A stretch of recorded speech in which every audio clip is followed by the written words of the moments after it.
Hello friends, welcome to movie magnetic. ఇవాళ ఈ వీడియోలో మనం మాట్లాడుకునే కంటెంట్ కోర్స్ మీకు తెలిసే ఉంటుంది, thumbnail చూసే ఉంటారు కదా. సో ఇవాళ మన topic 5 best suspense thriller movies in Telugu.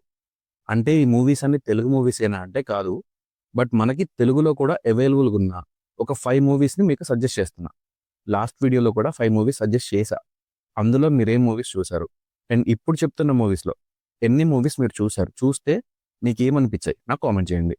So ఇంకా లేట్ చేయకుండా వీడియోలోకి వెళ్ళిపోదాం. వీడియోని లాస్ట్ వరకు చూడండి, క్రిస్ప్గా వీడియోని కంప్లీట్ చేయడానికి ట్రై చేస్తా. మన ఛానల్లో కంటెంట్ ఒకసారి చూసి మీకు నచ్చితే సబ్స్క్రైబ్ చేసుకొని సపోర్ట్ చేయండి. Thank you. ఈ లిస్ట్లో నేను ఫస్ట్ సజెస్ట్ చేస్తున్న మూవీ ఆఫీసర్ ఆన్ డ్యూటీ. ఈ మూవీ మలయాళం ఇండస్ట్రీ నుంచి 2025లో రిలీజ్ అయింది. ఓటీటీలో తెలుగు వర్షన్ కూడా అవైలబుల్గా ఉంది. సో ఇంకా స్టోరీ ఏంటంటే, హరి ఒక సిన్సియర్ అండ్ సీరియస్ కాప్. ఒక మాటలో చెప్పాలంటే రూత్లెస్ కాప్. కానీ హరి లైఫ్లో జరిగిన ట్రాజెడీ తర్వాత హరి మెంటల్ కండిషన్ కొంచెం డిస్టర్బ్ అవుతుంది. అలా డివైఎస్పీ పొజిషన్ నుంచి సిఐ పొజిషన్కి డిమోట్ అవుతాడు. అలాంటి టైంలో ఒక చైల్డ్ మిస్సింగ్ కంప్లైంట్ ఫైల్ అవుతుంది. అలా ఇన్వెస్టిగేషన్ ముందుకు వెళ్తుంటే ఇలాంటి ఇంకొన్ని కేసెస్ లింక్ అయి ఉంటాయి ఈ కేసుకి. అలా ఈ ఇన్వెస్టిగేషన్ చేసే టైంలో ఈ కేసు ఇంకో పెద్ద క్రైమ్కి లింక్ అయి ఉంది అని తెలుస్తుంది. అండ్ ఈ క్రైమ్కి హరి పర్సనల్ లైఫ్తో కూడా లింక్ ఉంటుంది. అలా చాలా మంది ఇన్వాల్వ్ అయి ఉంటారు. ఇలా క్రైమ్ ఇన్వెస్టిగేషన్కి కావాల్సిన కనెక్షన్స్ అండ్ డాట్స్ అన్నీ ఉంటాయి. థ్రిల్ అండ్ లాజిక్స్ కూడా బాగానే హ్యాండిల్ చేశారు. మూవీ ఒక సూసైడ్తో స్టార్ట్ అవుతుంది. తర్వాత సీక్వెన్స్ ఆఫ్ సూసైడ్స్. ఇలా చాలా ప్లాట్స్ ఉంటాయి మూవీలో. చాలా ప్లాట్స్ ఓపెన్ అవుతాయి. చాలా క్వశ్చన్స్ ఉంటాయి. అన్ని క్వశ్చన్స్కి ఆన్సర్స్ ఉంటాయి. అన్ని లింక్ అవుతాయి. స్టోరీ అంతా కొత్తగా ఏమి ఉండదు, బట్ ఎగ్జిక్యూషన్ ఎంగేజింగ్గా ఉంటుంది. స్క్రీన్ ప్లే బాగుంటుంది.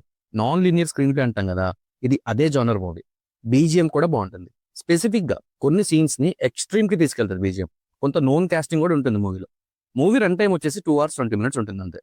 మూవీ నెట్ఫ్లిక్స్లో తెలుగులో అవైలబుల్గా ఉంది. ఈ మూవీ కోసం ఇంకేమైనా డీటెయిల్స్ కావాలి అంటే మన ఛానల్లో రివ్యూ కూడా ఉంది. ఇంట్రెస్ట్ ఉంటే ట్రై చేయండి.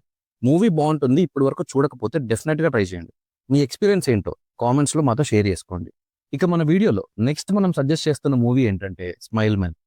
ఇది crime mystery thriller genre movie. 2024లో రిలీజ్ అయింది. ఒరిజినల్ లాంగ్వేజ్ వచ్చేసి తమిళ్. మనకి ఓటీటీలో అవైలబుల్గా ఉంది తెలుగులో. సరే ఇంకా స్టోరీ ఏంటో చూసేద్దాం. కోయంబత్తూర్ దగ్గరలో ఒక ఇన్సిడెంట్ అవుతుంది. ఒక పర్సన్ చనిపోయి ఉంటాడు. ఇక్కడ ట్విస్ట్ ఏంటంటే ఆ పర్సన్ స్మైలీ ఫేస్తో చనిపోయి ఉంటాడు. చిదంబరం ఒక సిఐడి ఆఫీసర్. ఆయనకి జరిగిన యాక్సిడెంట్ తర్వాత మూవీ 5 years తర్వాత ఓపెన్ అవుతుంది. చిదంబరంకి అల్జీమర్స్ ప్రాబ్లం ఉంటుంది. 1 year తర్వాత కంప్లీట్గా అన్నీ మర్చిపోతాడు. ఇప్పటి నుంచి 1 year తర్వాత. కానీ ఆయన ఇంతకు ముందు డీల్ చేసిన అన్ని కేసెస్ని సక్సెస్ఫుల్గా కంప్లీట్ చేస్తారు, ఒక్క స్మైల్ మ్యాన్ కేసు తప్ప. సో ఆయన హెల్ప్ తీసుకొని ఈ కేసుని ఎలా అయినా సాల్వ్ చేయాలి అనుకుంటారు. చిదంబరం ఒక బుక్ కూడా రాస్తారు. అందులో ఓన్లీ ఇన్కంప్లీట్ అయిన కేసు ఈ స్మైల్ మ్యాన్ కేసు అంతే. ఇలాంటి సిచ్యువేషన్లో చిదంబరం హెల్ప్ తీసుకోవాలి అనుకుని టీంలో జాయిన్ చేసుకుంటారు. మరి చిదంబరం ఉన్న కండిషన్కి, ఆయనకున్న ప్రాబ్లంకి, ఈ కేసుకి ఆయన ఎంతవరకు హెల్ప్ అయ్యారు, అసలు ఈ కేసు ఎలా ముందుకు వెళ్ళింది, సాల్వ్ అయిందా లేదా, అసలు స్మైల్ మ్యాన్ మోటివ్ ఏంటి, ఎందుకు చంపేసి స్మైలీ సింబల్ పెడుతున్నాడు, స్పెసిఫిక్గా కొంతమందిని ఎందుకు టార్గెట్ చేస్తున్నాడు, ఇదంతా మూవీ చూస్తేనే తెలుస్తుంది. ఇది శరత్ కుమార్ గారికి 150th మూవీ. కొంచెం డాట్స్ని కనెక్షన్స్ని బెటర్గా హ్యాండిల్ చేస్తుంటే బాగుండేది అనిపించింది. ఇప్పటికీ మూవీ బాగాలేదని చెప్పట్లేదు, ఇంకొంచెం బెటర్గా ఉండేది అని నా ఒపీనియన్ అంతే. సరే, మూవీ అయితే తెలుగులో ఆహాలో అవైలబుల్గా ఉంది. రన్ టైం కూడా 2 hours ఉంటుంది అంతే. ఈ మూవీ గురించి ఇంకేమైనా ఇన్ఫర్మేషన్ కావాలి అంటే మన ఛానల్లో రివ్యూ కూడా ఇచ్చాం. ఇంట్రెస్ట్ ఉంటే ఒకసారి చెక్ చేయండి. మూవీ చూస్తే మీకు ఏమనిపించిందో నాకు డెఫినెట్గా కామెంట్ చేయండి. సో ఇంకా ఈ వీడియోలో మనం సజెస్ట్ చేస్తున్న థర్డ్ మూవీ ఏంటో చూసే ముందు మళ్ళీ రిమైండ్ చేస్తున్నా, సబ్స్క్రైబ్ చేసుకున్నారో లేదో ఒకసారి చెక్ చేయండి. చేసుకోకపోతే మాత్రం మన ఛానల్ని ఇప్పుడే సబ్స్క్రైబ్ చేసుకోండి. ఇక ఈ సజెషన్స్ వీడియోలో థర్డ్ మూవీ ఏంటంటే రేఖా చిత్రం. ఇది కూడా మలయాళం మూవీ. 2025లో రిలీజ్ అయింది ఈ మూవీ కూడా. సో ఇంకా స్టోరీ ఏంటంటే, సస్పెన్షన్ తర్వాత వివేక్కి మల్కాపుర అనే ప్లేస్లో పోస్టింగ్ వస్తుంది. సేమ్ డే సేమ్ ప్లేస్లో రాజేంద్ర అనే పర్సన్ ఫారెస్ట్లో సూసైడ్ చేసుకుంటాడు. దాన్ని లైవ్లో పెట్టి మరీ సూసైడ్ చేసుకుంటాడు. సో ఇంకా ఈ కేసు ఎలా అయినా సెన్సేషనల్గా మారుతుంది. వివేక్ జాయిన్ అయిన ఫస్ట్ డే ఈ ఇన్సిడెంట్ జరుగుతుంది. అసలు ఎవరి రాజేంద్ర, ఎందుకు సూసైడ్ చేసుకున్నాడు, అది కూడా ఒక ప్లేస్ చూస్ చేసుకుని ఎందుకు చేసుకున్నాడు, ఎవరి రేఖ మరణం చుట్టూ ఈ చిత్రం ఎలా అల్లుకుంది అనేది rest of the story.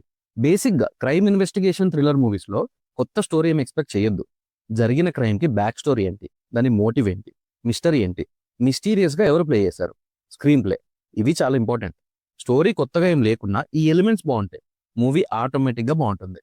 And music కూడా ఇలాంటి మూవీస్కి సపోర్ట్ చేస్తాయి. మూవీలో వాళ్ళకి చాలా చిన్న చిన్న ఎవిడెన్సెస్ దొరుకుతాయి. వాటిని మ్యాచ్ చేస్తూ ఇన్వెస్టిగేట్ చేయడం, ఇలాంటి డీటెయిలింగ్ బాగుంటుంది. యాక్టర్స్ యాక్టింగ్ కూడా బాగుంటుంది. రేఖా క్యారెక్టర్ చుట్టూ మిస్టరీ కూడా బాగుంటుంది. మమ్ముట్టి కూడా ఈ మూవీలో ఒక క్రూషియల్ రోల్ ప్లే చేస్తారు. సో ఈ మూవీ మీరు చూడాలి అనుకుంటే మూవీ తెలుగులో అవైలబుల్గా ఉంది సోనీ లివ్లో. రన్ టైం కూడా 2 hours 20 minutes ఉంటుంది. ఈ మూవీ గురించి ఇంకేమైనా ఇన్ఫర్మేషన్ తెలుసుకోవాలి అనుకుంటే మన ఛానల్లో రివ్యూ ఉంది. మూవీ మాత్రం బాగుంటుంది, ఒకసారి ట్రై చేసి మీ ఎక్స్పీరియన్స్ని కామెంట్స్లో మెన్షన్ చేయండి. ఇక మన వీడియోలో మనం నెక్స్ట్ సజెస్ట్ చేస్తున్న మూవీ డార్క్, అదే బ్లాక్. కన్ఫ్యూజ్ అవ్వకండి, బ్లాక్ అనేది Tamil original language movie title. ఇది 2024లో రిలీజ్ అయింది. దాన్ని తెలుగులో డబ్ చేసి రిలీజ్ చేశారు 2025లో. అప్పుడు ఈ మూవీకి డార్క్ అనే టైటిల్ పెట్టారు. సో ఇంకా ఈ మూవీ స్టోరీలోకి వెళ్తే వసంత్ అండ్ అరణ్య ఇద్దరు కపుల్. వసంత్ కొంచెం rebel type of person. Marriage తర్వాత కూడా వసంత్ బిహేవియర్ అలానే ఉంటుంది. అయితే వసంత్ ఇంకా అరణ్య ఇద్దరు కలిసి వెకేషన్ వెళ్ళాలి అని ప్లాన్ చేసుకుంటారు. బట్ వీళ్ళ ప్లాన్లో చిన్న చేంజ్ వస్తుంది. డెసిషన్ చేంజ్ చేసుకుని వీళ్ళు రీసెంట్గా తీసుకున్న విల్లాకి వెళ్ళాలి అని ప్లాన్ చేసుకుంటారు. అది కోస్టల్ ప్యారడైజ్లో ఉంటుంది. సో ఈ ప్లేస్కి వీళ్ళు వెళ్తున్న టైంలోనే వీళ్ళకి కొంచెం దేజావు కైండ్ ఆఫ్ ఫీలింగ్ వస్తుంది. దేజావు అంటే మీకు తెలుసు కదా. సో ఇంకా అక్కడ నుంచి మూవీ అంతా ఒక లూప్లో రన్ అవుతూ ఉంటుంది. ప్యారలల్ రియాలిటీ గురించి అండ్ ప్యారలల్ లైఫ్ గురించి చూపిస్తారు. ముందే చెప్తున్నా, మూవీ చూసేటప్పుడు కొంచెం కాన్సన్ట్రేషన్తో చూడాలి. మూవీ కొంచెం ఎక్కడైనా మిస్ అయితే అర్థం అవ్వకపోవడానికి ఎక్కువ ఛాన్సెస్ ఉన్నాయి. అండ్ మెయిన్గా ఈ మూవీకి ప్రీ క్లైమాక్స్ అండ్ క్లైమాక్స్ చాలా ఇంపార్టెంట్. ప్రీ క్లైమాక్స్ అర్థం కాకపోతే క్లైమాక్స్ అర్థం అవ్వదు. కొంచెం కాంప్లికేటెడ్గా ఉన్నా బాగుంటుంది. హారర్ టచ్ కూడా ఉంటుంది మూవీలో, కానీ చాలా తక్కువ ఉంటుంది. సో ఈ మూవీ ఒరిజినల్గా తమిళ్లో ఉంది, బట్ మనకి తెలుగులో ప్రైమ్లో అవైలబుల్గా ఉంది. రన్ టైం అయితే చాలా తక్కువ, 2 hours కూడా లేదు. సో ఈ మూవీ ఇప్పటి వరకు చూడకపోతే ఒకసారి ట్రై చేయండి. మీ ఒపీనియన్ని కామెంట్లో మెన్షన్ చేయండి. ఎందుకు కామెంట్ చేయండి అంటున్నా అంటే, మీకు ఎలాంటి జోనర్ మూవీస్ కావాలో ఇంకా బెటర్గా చెప్పాలో, లేక ఎలాంటి మూవీ సజెషన్స్ మీకు ఇంట్రెస్ట్ ఉంది అని నాకు అర్థం అవుతుంది. అండ్ కామెంట్స్ వల్ల వీడియో ఇంకా కొంతమందికి కనిపిస్తుంది. బై దట్ ఈ మూవీస్ చూడని వాళ్ళు ఎవరైనా ఉంటే వాళ్ళకు కూడా ఈజీ అవుతుంది అని అడుగుతున్నా. సో ఇంకా ఈ వీడియోలో మనం సజెస్ట్ చేస్తున్న లాస్ట్ మూవీ ఏంటంటే రైఫిల్ క్లబ్.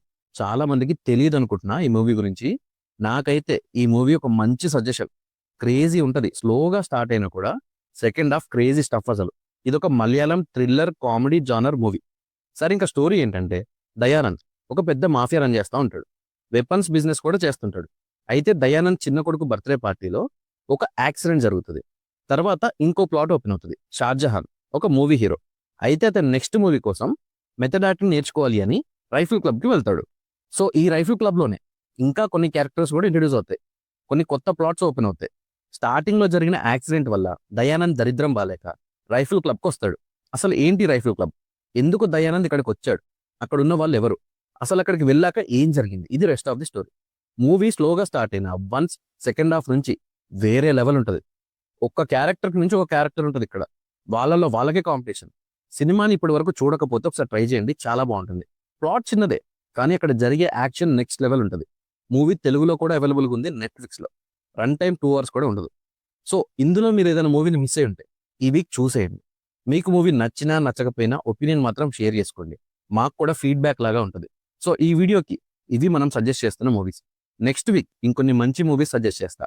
సో సజెషన్స్ నచ్చితే వీడియోని లైక్ చేయండి, ఛానల్ని సబ్స్క్రైబ్ చేసుకోండి. Thank you for watching.